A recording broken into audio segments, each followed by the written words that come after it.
Good evening, and welcome to another edition of the FTTC podcast, sponsored by NNN Limited, the ultimate dry zone when Gus Edwards has taken all the loads. We are your home for breaking news and breaking balls in the fantasy sports world. From touchdowns to tailgates, we've got it all covered with a dash of witty banter. I'm your host, Jason Stankiewicz, and today we are joined by the kind, fun-loving owner of NiceCatchBlancoNino. But we also have a special guest appearance by the one some call Stalin, Mr. Roger fucking Goodell, the commissioner himself. Ladies and gentlemen, we got another special interview episode for you. So without further ado, let's get to it. Ladies and gentlemen, tonight, in the midst of Thursday Night Football, we're joined by a man with many skeptics and many loyalists. The man at the top of the pyramid, currently lucky not to be at the bottom of the barrel of the FTTC, the owner of NiceCatchBlancoNino and the league's commissioner, Mr. Mike Corris. Mike, how we doing? I'm doing great, Jazz. I think you've been doing great work this season. I've been an avid listener. Just to be clear, I'm speaking in the capacity as Mike Corris, Coco, owner of NiceCatchBlancoNino, not the commissioner of the league. That's a different person, different entity. Just happy to be here with you in this capacity. Fun, loving, easygoing guy. I got the Thursday Night Football game going on right now. Got a glass of vino in front of me. Just, vibes are high, and I'm just an easygoing guy. It sounds like you're just living life right now. Obviously, so it seems like the mood is pretty good at NiceCatchBlancoNino, which, given the way the season has gone, you may have turned things around a little bit, but, currently sitting at 4-4 with about half the league, honestly, a lot of parity. You've gotten there scoring the second fewest points. I mean, do you see yourself having been lucky at this point? No. Far from it, Jason. So I actually I had the league office run an independent. I'm close friends with the commissioner and pulled in a favor to have him commission an independent study of kicker and defense points because I feel like I've gotten actually really bad luck in that regard. And as of week 7, my team had 60 kicker and defense points total across 6 games, so average about 10. 7 weeks, so about like 8 points total between kicker and D. I think I saw Jacko at about 130. So when you talk about lucky, I mean, I saw most of the league above 100. I think me and Cookie Boy were bringing in the rear in that regard by a significant margin. When you talk about lucky, you're talking about guys kicking the ball through field goals and then bouncing off posts. We all know how fickle the defenses can be. So feel like that's out of my control. I had a good kicker and defense week this past week, got a win. Not a coincidence there. So I think the balls are going to start bouncing in my favor. I've obviously been active in the trade market. You've seen some deals that I've been making. 4-4, right where I want to be. I think I'm a game out of first place. So happy with how the season has progressed so far, despite the curse of the 101. Obviously, Justin Jefferson goes down. Can't complain too much because that's happened to you, I know, and others. But basically, my first pick was, 30 overall or whatever the second, 24 overall. So that's you're gonna be put behind the 8 ball a bit there, and we're scrappy here in the Ninos. We're looking to go make another playoff run. Yeah, I mean, I think it's been kind of impressive that the Ninos are sitting where they are. In all honesty, I mean, losing Justin Jefferson, not only losing the 1-1 in a year is tough, but Justin Jefferson by far runaway 1-1 this year. Super talented, put up a ton of points. And honestly, I was talking on this podcast for several weeks that I thought your team was top heavy with talent. You had 2 or 3 guys really carrying the load. You lost Jefferson.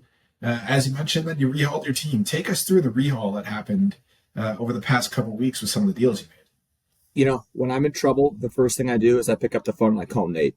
That's what I did. I gave Nate a ring. I said, look, did I play to his ego a little bit? Potentially. I said, look, you got a great team.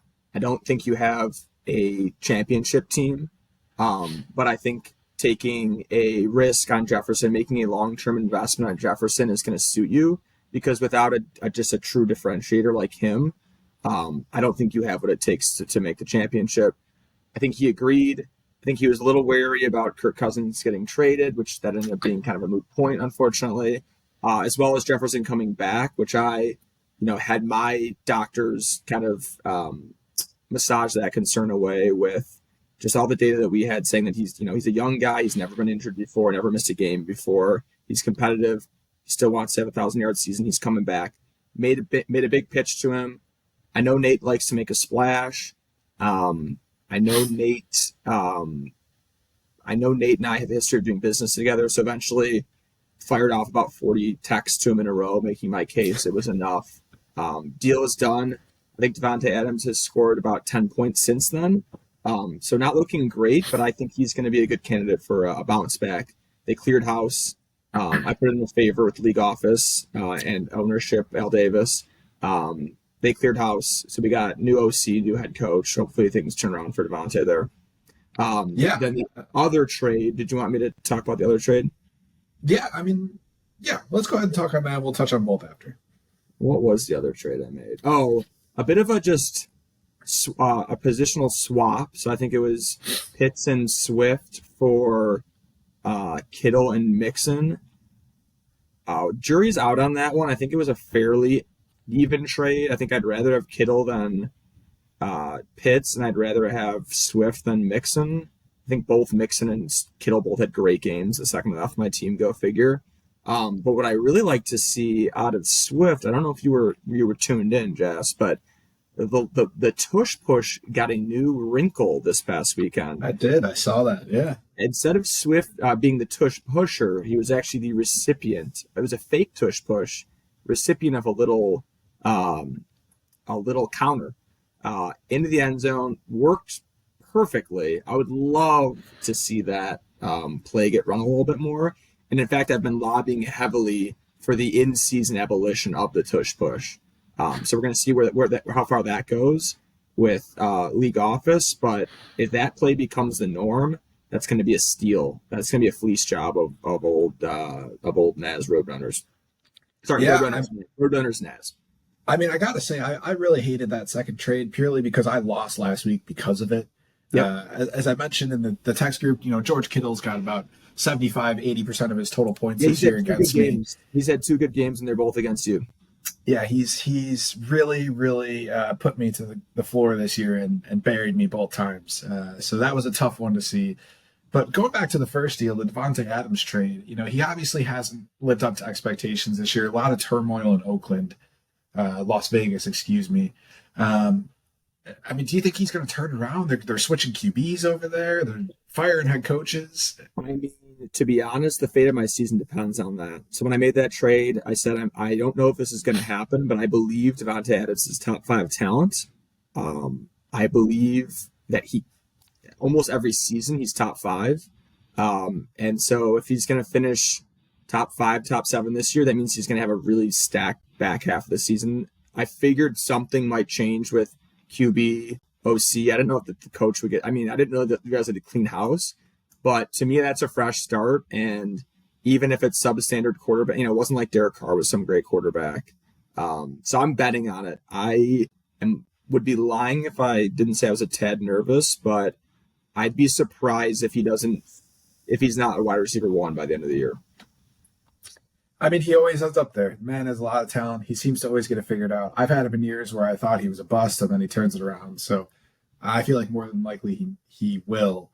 But just a quick question for the league office's view on this the firing that happened in Oakland. Did you happen to hear how Mark Davis chose to relieve Josh McDaniels of his duties?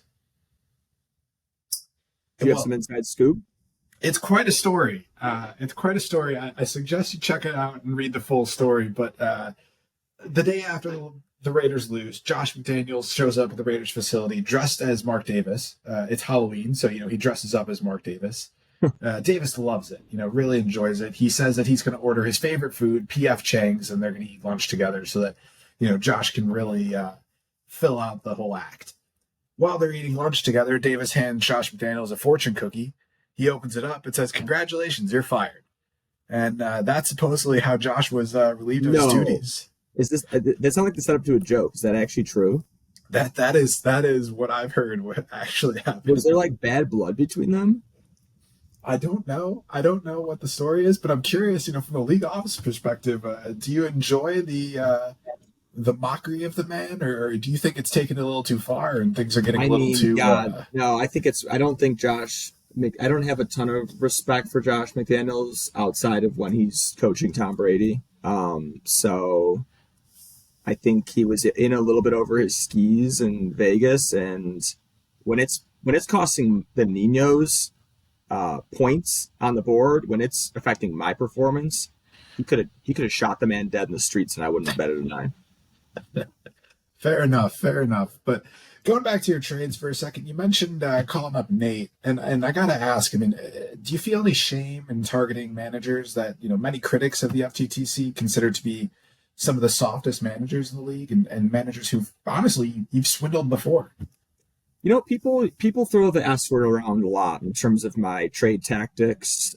People cry foul, and yet if you go to their DMs with those same managers, you would see probably some of the most despicable one-sided trades ever proposed. But they're very quiet about that. They're just mad because I'm able to actually make somewhat fair trades. That I more pitch a scenario of, hey, you're doing well, you can take a bigger risk. Hey, let me take this guy off your hands. Is there an art of salesmanship to it? Sure. But my God, every alleged swindle I've made, if you looked at some of the offers those managers turned down, I'm not even going to name names, but Trevor, Tim, Billy, some of those offers have just got to be absolutely despicable if they're taking my offer. Well, I've gotten a couple offers in my inbox this year, and I haven't even addressed them, honestly. They haven't been deserving of a reply. Just let me turn it on you for a second. Who would you say has proposed the worst trades? Historically. That's easy. Roadrunners Naz. Easy. Real? No. The worst, the biggest lowballs. Yeah. The worst trades that I've received have been from Roadrunners. But that's surprising because he's made so many trades, and he's also been half the time that it actually ends up working out. But his trades always seem pretty unbalanced. I feel like when he makes them. I mean, I think he's the maybe most, it's just one of the most reasonable. He doesn't have much respect for your organization. I mean, maybe who knows? But I think he is Mr. Durani is pretty easy to work with when it comes to deals. He's pretty reasonable. Yeah. He likes to make a splash.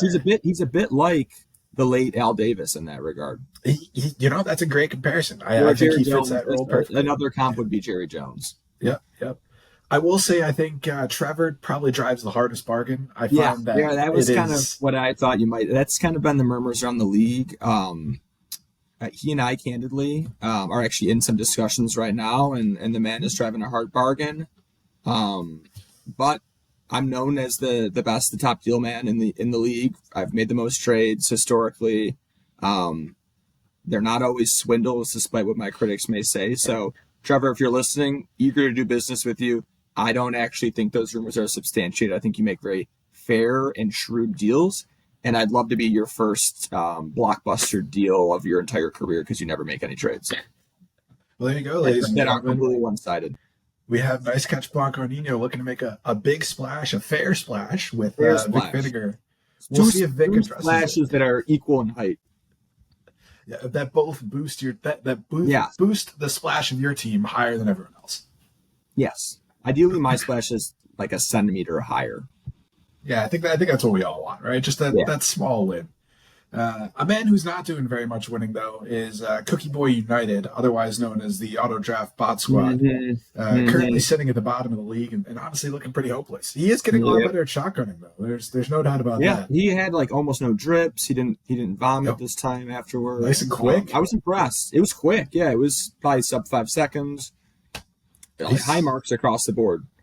I mean, it doesn't seem like Steve's going to shotgun this year, and if he doesn't do that, I think Cookie Boy might have fastest shotgun. That was a nice one. A real shot at it. But is he your prediction to continue the trend and finish last, or do you think that there's someone else lurking that's going to sneak in there? We pull up the rosters. I think it's tough for him. I do not think he has the worst team, but he's the worst manager. Right now, I'm just looking at his team. I don't know if you can. His QB slot's just empty, so that's just kind of where we're at. And he might forget to start someone. But it's probably him because he's last in points and he's essentially 2 games back because Strickland and Roadrunners have a big points advantage. People might say me. I don't think I already have 4 wins. This might be a season where you're looking at 5 wins could still get last. So yeah, I would say if you look, I mean, I don't know how Sneaky Pete has done what he's done. He's got a pretty he's dog turned it shit. around. He's got a pretty dog shit team though. I'm sorry, he's got two good players. He would have been my pick as of last week. I think he'd get another sneaky win. Actually put up some points last week, so it's tough. He's more points than me. We have to look at those kicker defense metrics, but he has edged me as of now. So I would say sneaky or it's looking like it's going to be the auto draft bot squad, unfortunately. I think that's public opinion believes it's going to be auto draft bot squad. In a survey of people, A lot of games the left. results were 71%. Yeah, a lot of time left though. 71% of our listeners believe that auto draft bot squad will end up in the last slot as of week 8. Yeah. So man's down bad right now. But on the other side, who's kind of surprised you to date? I mean, there's been some good performances. Obviously, a lot of parity in the league, but thus far, who's caught your attention and said, yeah, they're having a good year? I mean, it's tough to go against Steve and Trev. Probably have the most loaded teams. I think Jordy's Ghost, he loves getting second or third place. Kind of always the bridesmaid, never the bride. But he's done a good job. I don't know if he had like an amazing draft, but I feel like he's been shrewd with some pickups and just hung on to guys that started slow and have come around.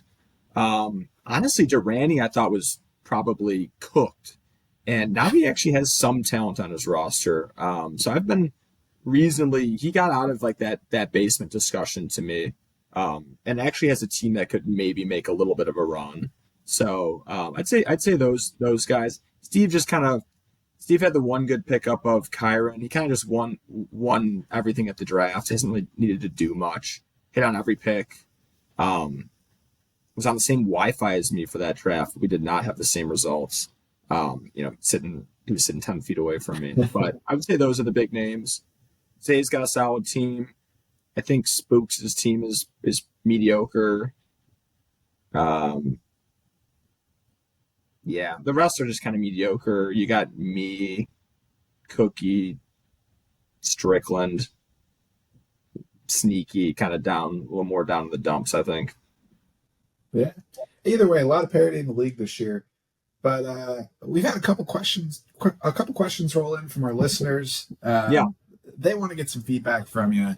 The first one is a little bit more personal, but it comes from our own Team DS owner, Mr. Spooks himself, and he asks the following. He says, I like that we just called him Mr. Spooks after saying DS.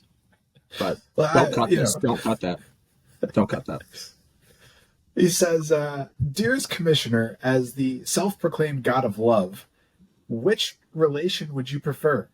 A quick and messy hinge fling with the initial excitement lasting less than a week with months of ghosting and a fallout featuring accusatory texts and mysterious social media posts vaguely hinting at your affair. Mm-hmm. Or seems oddly specific. Yep. Or B, 4 weeks of flirtatious texts building up to a magical first date that may lead to a long, happy, and successful relationship. He says, I think you know the analogy I'm trying to make, but I'll take my answer off the air. Interesting. It's a good question. What is the analogy he's trying to make? It sounds like, is this a fantasy football analogy? I'm not entirely sure. Maybe. I figured you might have more insight into that, actually. Let me think about that for a moment. Something that burns hot and fast versus something with stability and long-term opportunity for growth. It's just takes a little longer to get there, It's just not ringing any bells. I mean, is that what I'm starting to think that might be a reference to might be the Devontae Adams Justin Jefferson trade? Maybe a little bit of impatience going for the quick hookup, so to speak, with Devontae versus staying at Justin's bedside, nursing him back to health and remaining patient for what is ultimately could be a league winner. So that's kind of where my head goes with that. And in which case, the answer lies before right in front of our faces, because I chose that messy, steamy Devontae hookup, and I would do it again. Well, we'll see if it works out for you. But moving on, we got a couple questioners here that are actually for the commissioner himself. Um, the No, he first one, actually, hang on. Obviously, I'm not the commissioner, but he might be around here somewhere. As I mentioned, we're good. oh, We vacation together. So perfect. Well, let me see, let's get him in here. let me see if I can grab. I'm very busy right now. What's going on? I'm talking to China. All right, they got 2 minutes. All right. Ladies and gentlemen, special guest today, we have the commissioner on the pod to answer a couple questions from our listeners. Mr. Goodell, how you doing today? Doing well. All right. Well, as we've previously heard from our listeners in terms of questions, some romantic relations can bring an enormous amount of attention and a windfall of funds to an organization.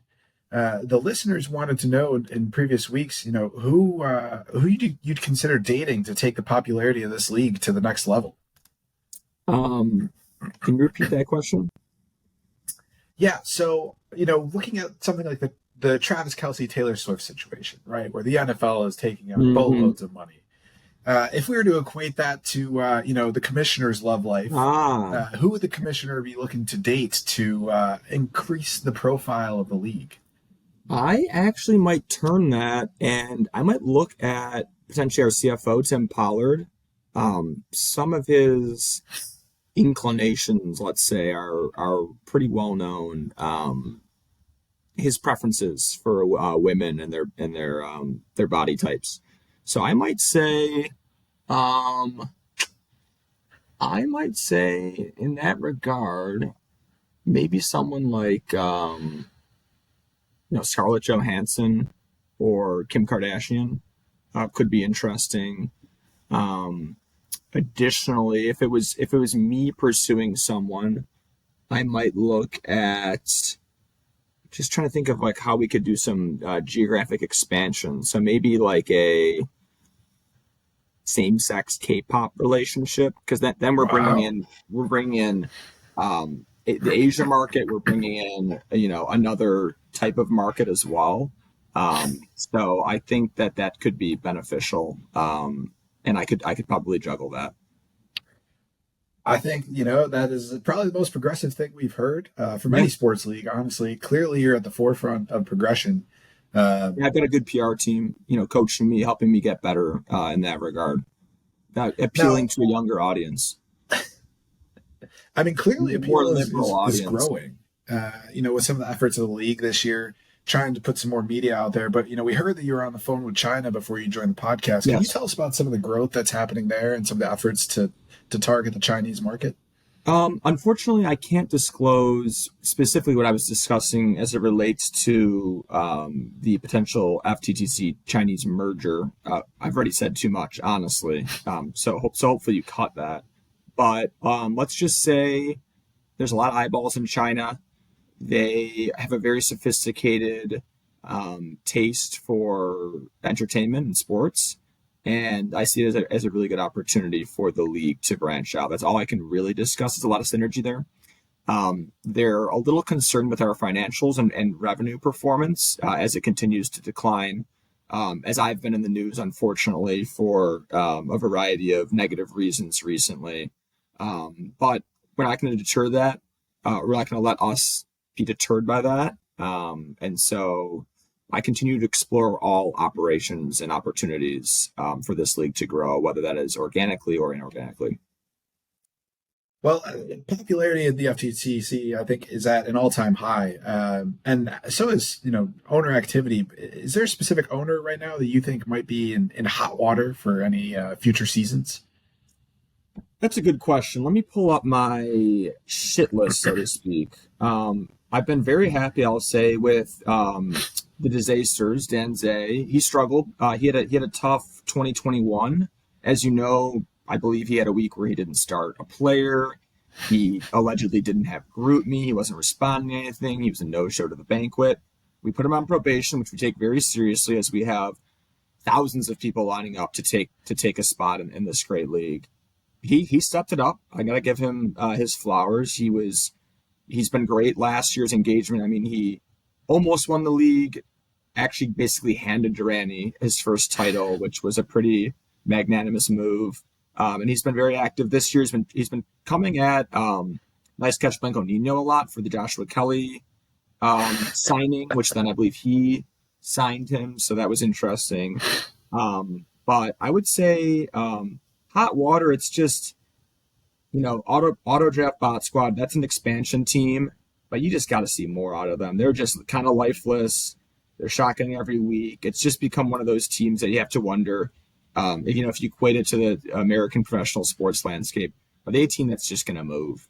Is that the St. Louis Rams that's heading to LA? You have to think about maybe a change. Maybe it's Denver back to Chicago. I don't know. I haven't really been pleased by his effort. I think he started Bryce Young last week. It's tough sledding for the guy. The ratings on his matchups are week in and week out the lowest. So I think he's a little bit on the hot seat, so to speak. Well, fair enough. Sometimes a change of scenery is all it takes to turn things around. But Mr. Goodell, thank you so much for joining us. And also, Nice Catch Blanco Nino's in the room. Thank you so much for joining us today. We appreciate you taking the time to sit down with us, answer all the questions. He thanked you. A reminder to the league, we have the trade deadline coming up in a couple of weeks, November 18th. So if you're looking to swing a deal, get active, get in the marketplace. Otherwise, best of luck as the season goes on, Mike. Hopefully the Ninos can sneak in the playoffs. Sounds good, Jason. You're doing great work evangelizing the good word of FTTC. Keep it up. And I'll talk to you hopefully in the champions, or NiceCatchBlancoNino. Hopefully we'll talk to you for the champions at the champions dinner. So keep doing great work, man. Thank you. And we'll catch you again soon. Sounds good.